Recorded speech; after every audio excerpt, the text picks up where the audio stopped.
கடவுளே இதெல்லாம் நடந்து போன கதை, இடிஞ்சு போன சோறு. நான் தான் நினைச்சு அழுதா எடுத்து அழிச்சு எழுத போறான். யார் தள்ள என்ன அழுதுனானு ஆண்டவன் எழுது விதி இப்படித்தான் நடக்கும்.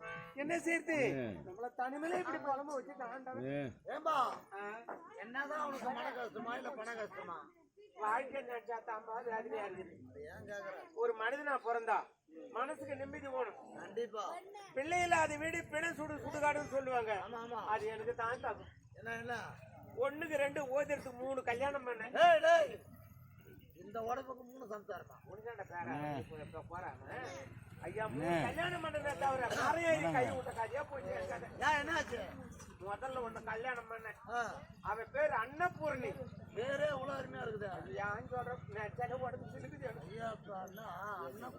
அன்னபூரி அவன் என் குடும்பத்துல அடி வச்ச நேரம் அன்னத்துக்கு குறை கிடையாது. என் வார்த்தைக்கு எதிர் வார்த்தை பேசாத குடும்பம் பண்ணியிருந்தா. பொதுவா நான் துவரைக்கு துணி எடுத்து போனேன், என் பின்னால அவன் கஞ்சி எடுத்து போனா ராமர் சேத போற மாதிரி இருக்கும். ராமர் சேதி அவனுக்கு துறைக்கு துணி எடுத்து ஒரு ஜோடி பொருத்தம் அவளை பொருத்தமா குடும்பம் பண்ணியிருந்தா.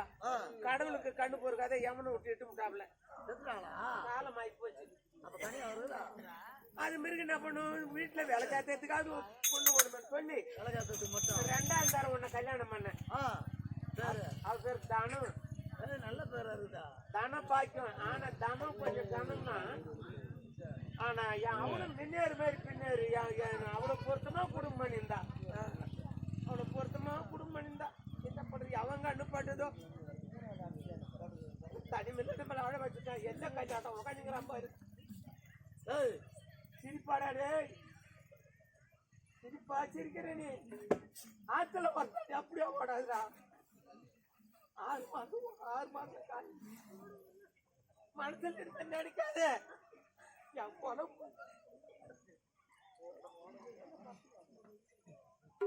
ஓடணும். ஒரு நாள் வண்டியில ஒரு நாள்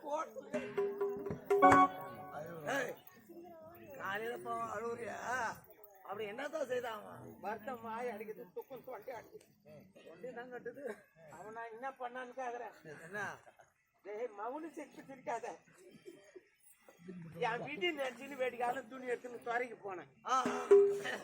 எதிர பள்ளி வேலைக்கு வந்தோம், கம்முன்னு போக வேண்டியதானே. என்ன சொன்னான்? என்ன பெரியப்பா சுவாகமா போறேன்னு கேட்டாப்ல. காலம்புறா கடவுள் இந்த கந்த துணியை நான் அடிக்க வச்சுட்டான். எனக்கு பிறகு மீண்டும் இந்த குல தொழிலை செய்துக்கு ஒரு குழந்தை இல்லைன்னு அவங்ககிட்ட சொன்னேன். என் குறைய அவங்ககிட்ட கொட்டினேன். அது சரி, குழந்தை இல்லை நீ என் கடவுளை நிந்திக்கிற, தவறு உன் மேல வச்சு நீ ஆண்டவர் மேல குறை சொல்ற என்னப்பான்னு கேட்டேன். நீ சரியா பாய் மெருகல, அதனாலதான் குழந்தை பிறக்க. பாய் மெருகிற குழந்தை பிறக்கலையா? அந்த தெரிஞ்ச அந்த தேர்வு கிட்ட குடும்பம் பண்ணிக்கிறேன். பாய் மெருகிறதுக்கு குழந்தைங்க என்ன இருக்குது? அவனை நான் ஊனி கேட்டேன், பாய் மெருகிறதுனா என்னோட தம்பின்னு. நான் கெடுத்த கேடா கஷ்டத்தை பார்க்காத 30 நாளைக்கு கூடாத பாய் மாரி குழந்தை பிறகுதா இல்லையா பாருங்க.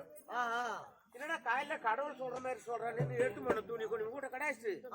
நேரா ஊரை ஓடி தலைவர் ஆண்ட போய் ஒரு 1000 ரூபாய் வாங்கி எடுத்துக்கினேன். நேரா பழைய பஸ் ஸ்டாண்ட் ஆண்ட போனேன். பழைய பஸ் ஸ்டாண்டுக்கு வந்தாச்சு. பழைய பஸ் ஸ்டாண்ட் பாயில பேர் கொண்டு வந்து வச்சு.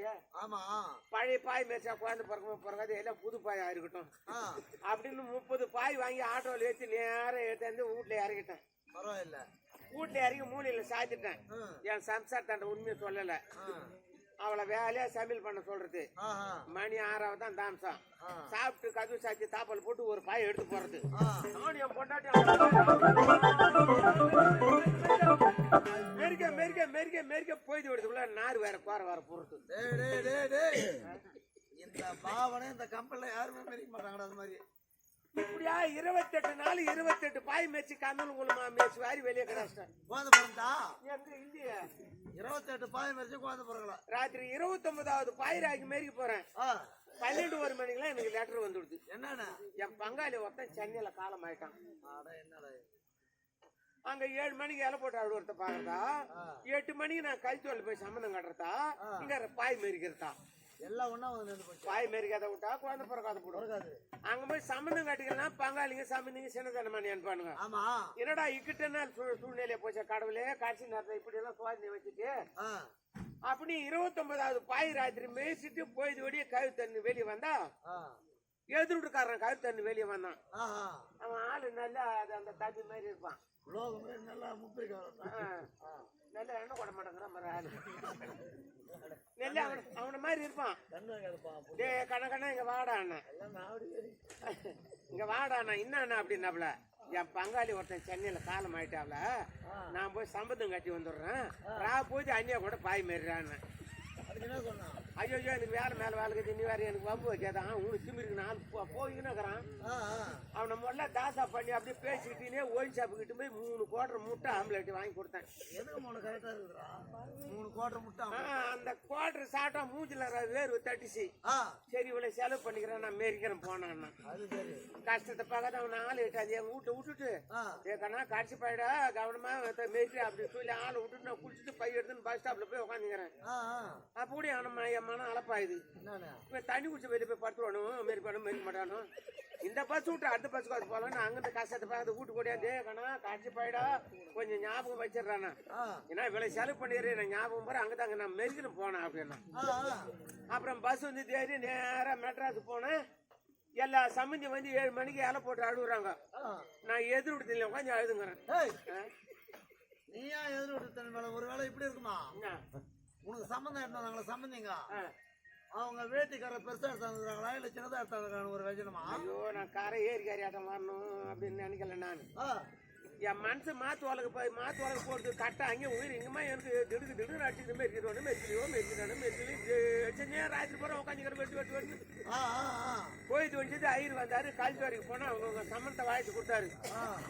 என் சம்பந்தத்தை வாழ்த்து கட்டின்னு வண்டி ஏறி அங்கிருந்து நேரம் ஊற ஓடியாந்தவன ஆளை தென்னா ஆளு கண்ணு வெளியே போய் கண்ணு முடிஞ்சாலும் இட்டு கொஞ்சம் மாதிரி இருக்கிறான் எதிர் வீட்டுக்காரன். என்னடா கண்ணா ராத்திரி பாய் மேரிச்சாடான்னு நான் சொன்னா நம்ப மாட்டேன், நீ போய் கேளுன்னு. அங்கிருந்து நேரா எங்க வீட்டுக்காரி போய் ஏடியா ராத்திரி எதிர் வீட்டுக்காரன் பாய் மேரிச்சானான்னு. நீ என்ன 29 நாள் மேரிச்சா ராத்திரி எதிர் வீட்டுக்காரன் மேரிச்சது மாதிரி இல்லன்னா அப்படின்னா சல்ல விட்டுட்டு போய் வேலையா ஊரை போய் சோறு எடுத்த மாட்டேன்னு ஊரை போனவனு வீட்டுக்கு வரல, எதிர் வீட்டுக்காரனும் இல்ல. இந்த கம்நாட்டியானா என் குடும்பம் நடுத்து போச்சு. அரசு விட்டு அடி தண்டரா வெள்ளையா தேச்சு. அப்புறம் என்ன பண்றது, குடும்பம் இப்படியே நாளா வையா போடுமே அப்படின்னு 3ஆம் தாரமா சென்னை கண்ணாதான் மெட்ராஸ்ல போய் பட்டணத்துல கட்டி வந்தேன். சென்னை மெட்ராஸ் பட்டணம் எல்லாம் ஒண்ணுதான் இல்லப்பா. சென்னை மெட்ராஸ் பட்டணம் வடக்க எங்க இருக்குது? எங்கன்னு கேளு. சென்னை மெட்ராஸ் பட்டணம் எங்கன்னு கேக்குறேன். தாம்பரத்துல இருந்து சைதாப்பேட்டை வரைக்கும் சென்னை, சைதாப்பேட்டையில இருந்து தேனாம்பேட்டை வரைக்கும் மெட்ராஸ், தேனாம்பேட்டை ஸ்ட்ரைட்டா பீ கடை போனா பூக்கடை இது மாதிரி துல்லியமா மானுங்க பூக்கடை சல்சல்னு தூச்ச தீ கடை தான். அங்க போய் ஒருத்தர் கட்டி வந்துட்டான், பேரு குப்பு. நானும் தெரியாத காலை விட்டுட்டேன். ஏண்டின்னா ஏண்டான்றான். மரியாதையே இல்ல. நம்ம மரியாதை என்ன பண்றது, நம்ம மரியாதை தான் போயிட்டு போனா பாய்ச்சல் மாடாட்ட போறமே. இன்னைக்கெல்லாம் விட்டாது அடிக்கிற மாறு அடி போறேன். கூடார கூட கூடின தண்ணி குடிச்சுன்னா அங்கிருந்து பாய்ச்சல் மாடு மாதிரி போறதாகதான் பார்வை பார்த்தாலே டெய்லி வரல. என்ன பண்றது, பசு ஒண்ணு தாங்கல, அதை எடுத்து வச்சாங்க பக்கத்துல நெட்டால மரம். அந்த நேரில் அந்த படுத்துருக்குறேன். சாப்பாடு எடுத்து சட்டு நேரம் அங்க வர சொல்லி